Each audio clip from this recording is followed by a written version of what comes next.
Bagaimana cara mengganti puasa bagi wanita hamil dan menyusui? Sebelum kita membahas tentang wanita hamil dan menyusui secara khusus, kita perlu jelaskan terlebih dahulu kaidah umum cara mengganti puasa di dalam surat Al-Baqarah ayat 184. Allah Subhanahu wa Ta'ala katakan ada dua jenis uzur yang membolehkan seseorang untuk tidak berpuasa, yaitu uzur temporer dan uzur permanen. Uzur temporer yang disebutkan di dalam ayat tersebut adalah sakit dan safar. Orang yang ada dalam kondisi tersebut diperbolehkan untuk tidak berpuasa, akan tetapi ia harus mengganti puasanya di hari yang lain. Sedangkan uzur permanen disampaikan Allah dengan redaksi wa 'alal ladzina yutiqunahu. Orang-orang yang sudah tidak mampu lagi berpuasa. Orang dengan kondisi seperti ini boleh membayar fidyah.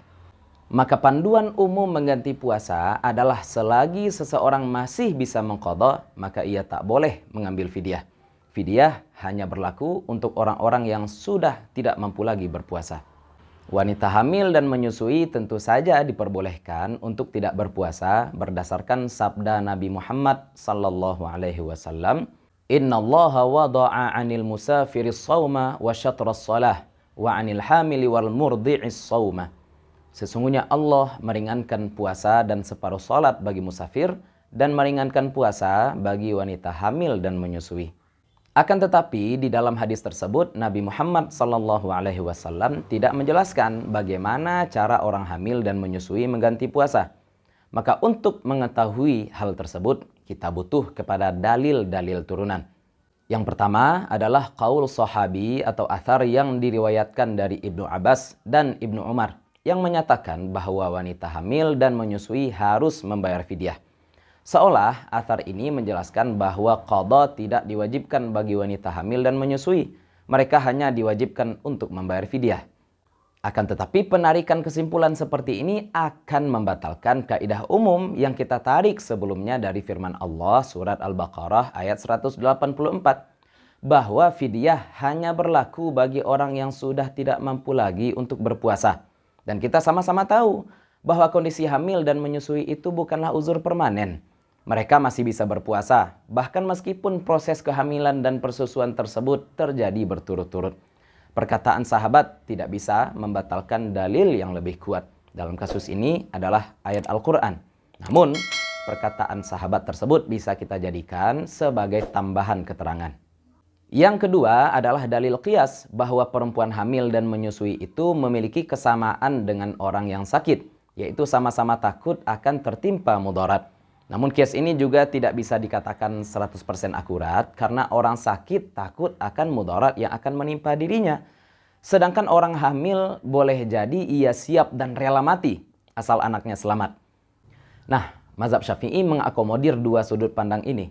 Wanita hamil dan menyusui yang tidak puasa karena khawatir akan keselamatan dirinya atau keselamatan dirinya dan anaknya, maka mereka sama dengan orang yang sakit.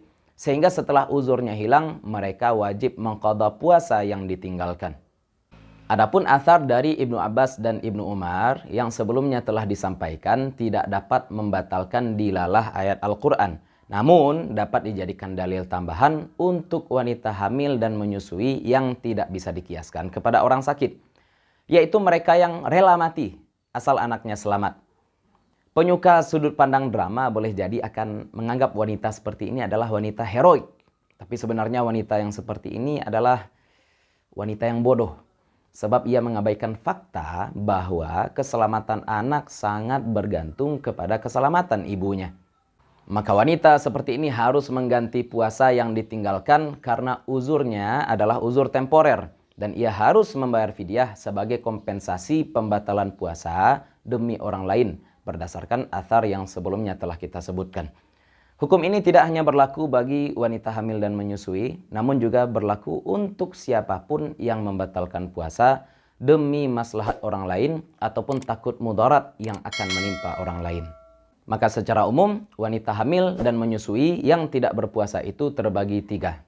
Yang pertama adalah mereka yang tidak berpuasa karena khawatir akan keselamatan dirinya dan anaknya. Yang kedua adalah mereka yang tidak berpuasa karena khawatir akan keselamatan dirinya saja. Yang ketiga adalah mereka yang tidak berpuasa karena khawatir akan keselamatan anaknya saja.